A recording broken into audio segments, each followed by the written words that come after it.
देखिए UP PCS pre में दो पेपर होते हैं, एक होता है जीएस और एक होता है सीसेट। ठीक है, जो कट ऑफ बनता है वो बनता है जीएस पे, 150 क्वेश्चन, 200 नंबर और 1/3 निगेटिव मार्किंग, तो ये है कट ऑफ वाला पेपर। लेकिन सीसेट पेपर भी उतना ही जरूरी है। अगर आप सीसेट वाले पेपर में 33% नंबर नहीं लाए तो आप जीएस में भले ही 200 में 170 160 भी ले आओगे ना, तब भी आपका कट ऑफ निकला नहीं माना जाएगा। शर्त यही है कि आप पहले सीसेट में 33% नंबर लाओ, तो पहले सीसेट का 33% वाला जो है क्वालिफाई कर रहे हो आप पेपर के नहीं, ये चेक किया जाता है। उसके बाद जीएस में आपका कट ऑफ से ऊपर आ रहा है कि नहीं, तभी जाके प्री में आप सिलेक्ट हो सकते हो।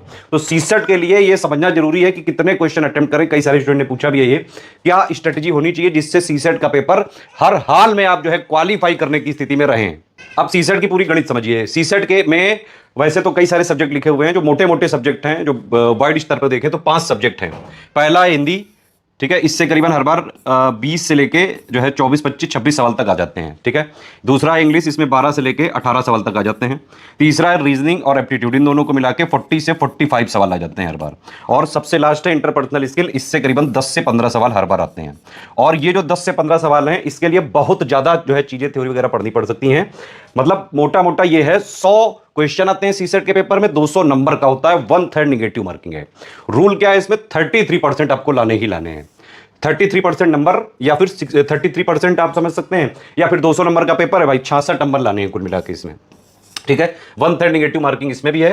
पीवाईक्यू कितने लगा सकते हैं आप? मेरे हिसाब से सीसेट के पीवाईक्यू 2018 से लेके ही लगाइए। यूपी पीसीएस का पैटर्न मेनली बदला है 2018 से ही। ठीक है, 2018 के बाद जो सीसेट वाले पेपर आए हैं वही रेलेवेंट हैं आज भी पीसीएस के लिए। तो पीवाईक्यू आप इतने लगा लीजिए। ठीक है, अगर आप इंजीनियरिंग वाले बैकग्राउंड से हैं, मैथ वाले बैकग्राउंड से हैं, साइंस वाले बैकग्राउंड से हैं, अच्छी पकड़ है आपकी रीजनिंग एप्टीट्यूड वगैरह में, है ना, इंग्लिश हिंदी नॉर्मल है आपकी, तो आप सिर्फ ये पीवाईक्यू जो है लगाएं 2018 से लेकर 23 तक। होता क्या है कि सीसेट में जैसे हिंदी मीडियम में है अगर आप, तो हिंदी का फायदा मिल जाता है, इंग्लिश मीडियम में है तो इंग्लिश का फायदा मिल जाता है, और जो रीजनिंग और एप्टीट्यूड वाले सवाल होते हैं ज्यादातर जो इंजीनियरिंग वाले छात्र हैं, साइंस साइड वाले छात्र हैं, वो कर लेते हैं। लेकिन ऐसा नहीं कि हिंदी मीडियम वाले या फिर आर्ट साइड वाले निकाला ही नहीं सकते हैं इस पेपर को, वो भी निकाल सकते हैं। बस कुछ चीजों को ध्यान रखने की जरूरत है। सबसे पहले आप पीवाईक्यू अटेम्प्ट करें 2018 से लेकर। इसमें एक चीज ध्यान रखिए कि भाई 2 घंटे हैं आपके पास, सिर्फ 33 क्वेश्चन नेट में निकालने हैं आपको। कट ऑफ वगैरह कोई बहुत क्लियर नहीं करना है इसमें। आप 33 से ऊपर चाहे 70% ले आओ, 90% ले आओ, कोई फायदा नहीं है। सिर्फ क्वालिफाई करना है इस पेपर को। जब प्री का टाइम कम बचा होता है तो लोग सीसेट को इग्नोर करना चालू कर देते हैं। जो लोगों का भी सीसेट वगैरह अगर जो है थोड़ा बहुत कमजोर है, क्योंकि ऐसा कई बार देखा गया है, कई सारे ब्रिलियंट स्टूडेंट जीएस में 160 तक नंबर लाते हैं, 50 160 170 तक लाते हैं, लेकिन सीसेट में क्वालिफाई तक नहीं कर पाते हैं और वो रेस से पहली स्टेज में ही बाहर हो जाते हैं। तो इसीलिए जीएस पे तो तैयारी करें, पूरा जो है फुल फोकस करें जीएस पे कट ऑफ निकालने के लिए प्री के, करीबन जब 2-2.5 महीने बचे हों। लेकिन सीसेट पे भी एक बार जरूर नजर मारें, और उतना तो जरूर आपका तैयार होना चाहिए कि 33% नंबर आपके आ जाएं। और ऐसा नहीं कि लाए नहीं जा सकते हैं, बिल्कुल लाए जा सकते हैं। 66 नंबर या 33% नंबर लाने हैं। देखिए कुछ चीजें ध्यान रखें। जो मैंने आपको सवाल का बताया कि भाई किस सब्जेक्ट से कितने सवाल आते हैं, अब आपको मैं बताऊं एक चीज कि पूरा जो सीसेट का पेपर होता है, सबसे पहले स्ट्रेटजी यही रखिए कि उसमें 5 कॉम्प्रिहेंशन के इंग्लिश सब्जेक्ट से क्वेश्चन आते हैं। एक पैराग्राफ होता है, उसके 5 क्वेश्चन छाटने होते हैं। और हिंदी में भी सेम है, एक पैराग्राफ होता है नॉर्मल सिंपल सा हिंदी का, उसके 5 क्वेश्चन छाटने हैं। मैं आपको एकदम यकीन से बता रहा हूं, अगर आप एक बार पीवाईक्यू वगैरह देख लेंगे तो आप ये जो 10 क्वेश्चन हैं कॉम्प्रिहेंशन पैसेज के, 10 क्वेश्चन आप समझ रहे हैं, 33 में से 10 क्वेश्चन तो आपके पेपर में ही आंसर रखा है उसका। सबसे पहले कॉम्प्रिहेंशन पैसेज ही करें और कोशिश करें कि इसके 10 के 10 पूरे के पूरे सही करके ही आने हैं। और ये हो सकता है आराम से। अगर आपने नॉर्मल यूपी पीसीएस के लिए पढ़ाई करी है, जीएस पढ़ा है, सीसेट वगैरह जो है बहुत ज़्यादा नहीं पढ़ा है, तो जीएस वगैरह की चीज़ें पढ़ी हैं, आपकी नॉर्मल इंग्लिश है, नॉर्मल हिंदी है, आप आराम से कॉम्प्रिहेंशन पैसेज के सवाल कर सकते हैं। आजकल तो 6-7 क्लास से जो है ये सब चालू हो जाता है। ठीक है, और यूपी पीसीएस में जो कॉम्प्रिहेंशन पैसेज आते हैं, चाहे इंग्लिश के सब्जेक्ट के हों चाहे हिंदी सब्जेक्ट के हों, बहुत कठिन नहीं होते हैं कोई कि भाई आप कर ही नहीं सकते हो। शुरुआती टाइम सबसे पहले स्टार्ट इसी से करें, क्योंकि लास्ट में होता है प्रेशर, और लास्ट में प्रेशर में जो है मान लो 2-4 मिनट बचे, तो फिर आप अगर कॉम्प्रिहेंशन पैसेज उस टाइम करोगे तो अगर वो सही भी हो रहे होंगे तो गलत हो जाएंगे। ठीक है, इसका तरीका यही कि सबसे पहले एक बार कॉम्प्रिहेंशन पैसेज को पूरा एक रीडिंग करें, उसके बाद जो है क्वेश्चन की तरफ देखें कि भाई क्या क्या पूछा गया है। पहले पूरा एक रीडिंग जिससे पूरा कॉम्प्रिहेंशन पैसेज का सार समझें, उसके बाद क्वेश्चन देखें क्या क्या पूछा गया और फिर एक दोबारा रीडिंग करें। इतना अगर आप कर लेंगे तो आप क्वेश्चन को जो है आंसर उस पैराग्राफ के हिसाब से दे पाने की स्थिति में रहेंगे, इंग्लिश में भी और हिंदी में भी। ठीक, और या फिर ये भी कर सकते हैं भाई, रीडिंग किया, क्वेश्चन देखा, फिर उस रेलेवेंट जो पूछा गया वो पैसेज से छाट के तुरंत आंसर दे दिया। ठीक है, पहला चीज तो ये 10 क्वेश्चन आपके पक्के हो गए। अब अगर या तो आप हिंदी मीडियम हो गए, या इंग्लिश मीडियम हो गए, या साइंस साइड हो गए, या आर्ट साइड हो गए, कुछ तो हो गए ना, बिल्कुल ही लुल्लु तो नहीं हो गए ना। तो अगर आप हिंदी मीडियम वाले हैं तो हिंदी से आते हैं करीबन 24 से 26 सवाल। तो आपके एक तो 10 ये वाले सवाल हो गए, 5 उसके हटा दो मान लो हिंदी के, तो 18-19 सवाल आपको इधर से और मिल सकते हैं, समझ रहे हैं। तो 10 और 18 कम से कम 28 सवाल तो आपके यही हो गए। अभी आपको रीजनिंग पूरा बचा है, एप्टीट्यूड पूरा बचा है, इंटरपर्सनल स्किल पूरा बचा है, लाने हैं सिर्फ 33% नंबर, ठीक। और अगर आप इंग्लिश मीडियम के हैं तो आप ये वाले तो 10 सवाल करें, और इसके अलावा जो इंग्लिश के टोटल मिला के 17-18 सवाल आते हैं भाई, 5 उसके हटा दो तो 13 ये बचे, तो 23-24 ही हो गए। और ज्यादातर इंग्लिश मीडियम वालों का रीजनिंग एप्टीट्यूड भी सही होता है, तो वो लोग बाकी क्वेश्चंस भी कर सकते हैं।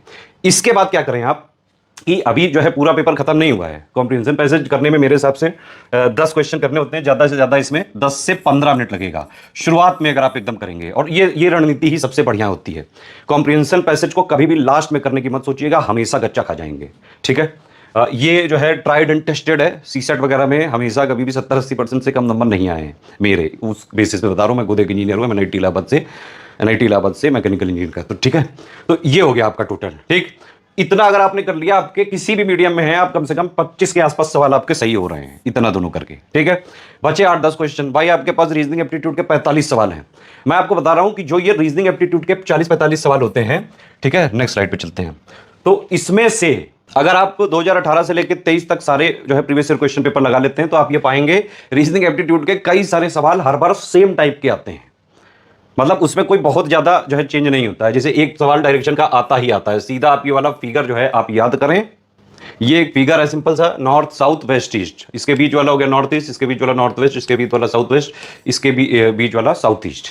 अब इसमें जब भी कोई डायरेक्शन का सवाल आए कि भाई राम एक जगह से चालू किया है ना, फिर वो अपने ईस्ट में चला 5 किलोमीटर, बस इस जगह पे आप अपने आप को मान लें, और जो जो क्वेश्चन में कहता जाए वो करते जाए।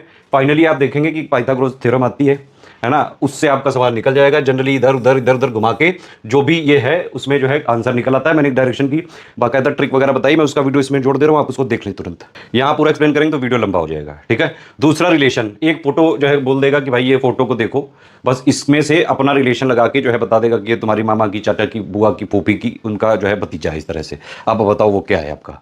तो इसमें भी आप अपने आप को मान लें वो, और उससे रिलेशन जो आपका निकल रहा हो वही उसका आंसर होता है। ये बहुत कॉमन सेंस वाला तरीका है, कोई ट्रिक नहीं है ये सब ऐसी चीजें हैं जो जीवन पर्यंत चलती हैं। ट्रिक वगैरह याद करोगे तो भूल जाओगे कुछ समय बाद।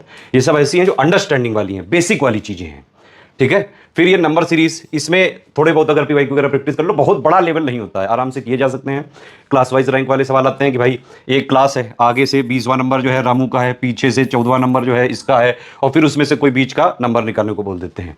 फिगर्स के सवाल आते हैं, कभी ट्रायंगल गिनने को कर देते हैं, कभी स्क्वायर गिनने को कर देते हैं, बहुत बेसिक से सवाल होते हैं।